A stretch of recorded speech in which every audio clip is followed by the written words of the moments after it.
I've criticised feminism on many occasions now, but one of the main attitudes I still get back is this attitude of, well, we feminists simply believe in equality between men and women. Why are you criticising us? Do you not believe that also?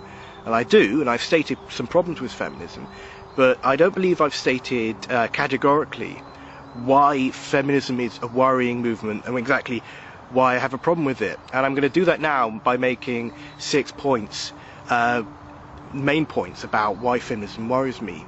Right, well, point number 1 is that feminism seems to have a lot of man-hate in it. Now, I'm not just talking about people who've been dumped. I'm talking about people who are actually leaders of the movement, notorious leaders of the movement over the years, have made some very worrying statements about their attitude towards men. It seems to be very contemptible. And I don't know how a movement that claims that it's for equality can achieve that when it blatantly hates half the population of the planet. Now, the best example for this is some of the quotes that many leading feminists have made over the years. I've got some good ones here. "We as a sex are infinitely superior to men." That was Elizabeth Cady Stanton. "Under patriarchy, every woman's son is her betrayer and also the inevitable rapist or exploiter of another woman." Andrea Dworkin. "Men who are unjustly accused of rape sometimes gain from the experience." Catherine Cummins. "I believe that women have a capacity for understanding and compassion which a man structurally does not have. Does not have it because he cannot have it. He's incapable of it." Former Congresswoman Barbara Jordan. "To be a male is to be a kind of idiot savant." Germaine Greer. "All men are rapists, that's all they are." Marilyn French. "The ratio of men to women must be radically reduced so that men approximate only 10% of the population." Sally Gearhart. "No, we don't believe any woman should have this choice. No woman should be authorized to stay at home to raise her children. Society should be totally different.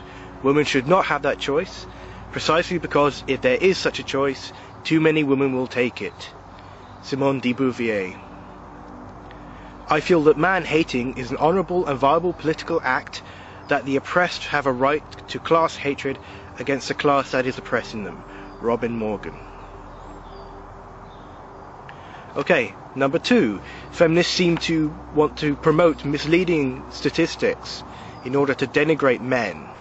Well, many feminist statistics are biased. The most notorious example of this is when they do a poll in a college of young women in the college, not young men, but they ask them questions such as, "Did you ever have sex when you didn't want to?" And then an answer that's yes to that gets reclassified into a positive tick for rape on that person. And this is attitudes, techniques such as this is how they get ridiculous statistics such as 1 in 4 women will be raped in their lifetime. I've even heard 1 in 2.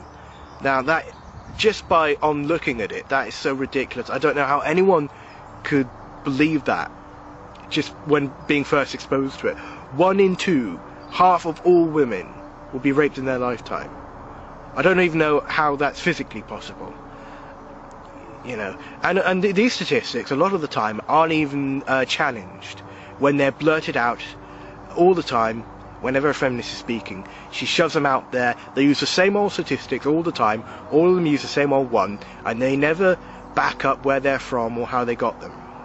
Okay, number 3. Feminists support sexist laws. The most notable example of this would be Title IX in America, which is basically a quota system for the recruitment of men and women into sports.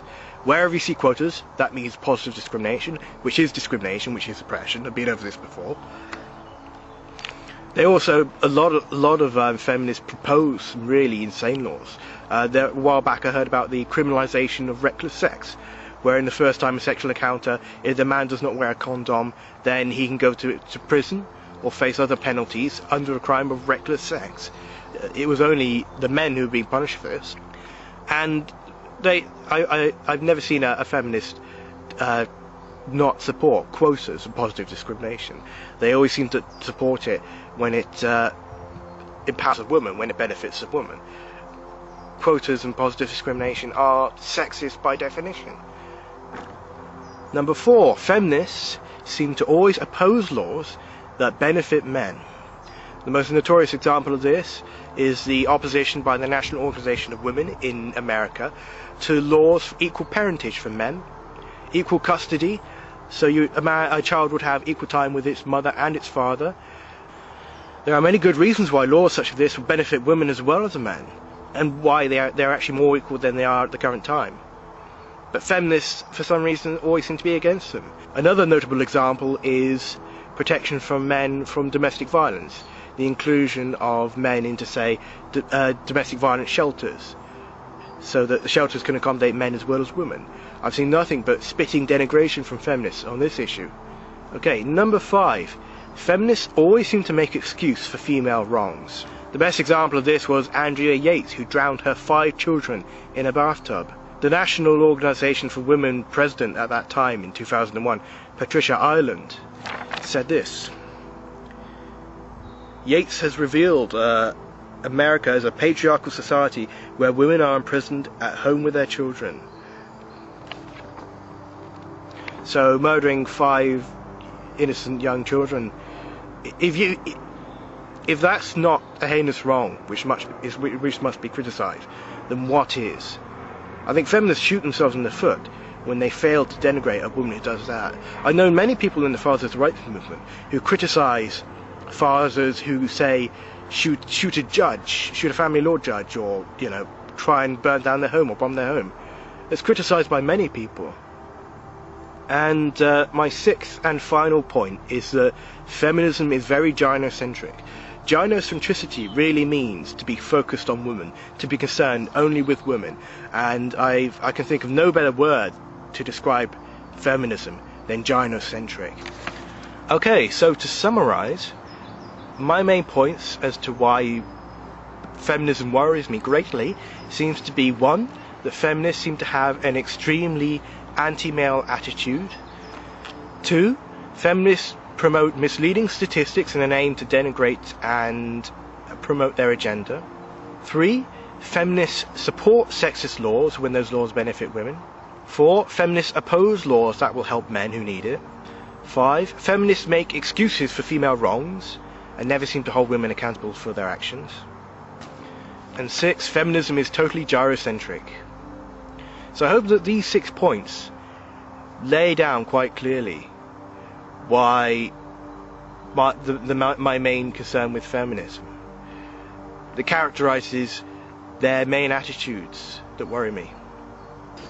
And we leave it to these people to represent the status of equality of the genders in the Western world. Are we absolutely insane? These people who only really seem to come from a base of absolute man-hate. I mean, I've seen nothing to convince me that they're for true equality, or that in any situation they would want to help men. We entrust these people with telling us about the relation of the genders to influence law. Are we out of our tiny little minds?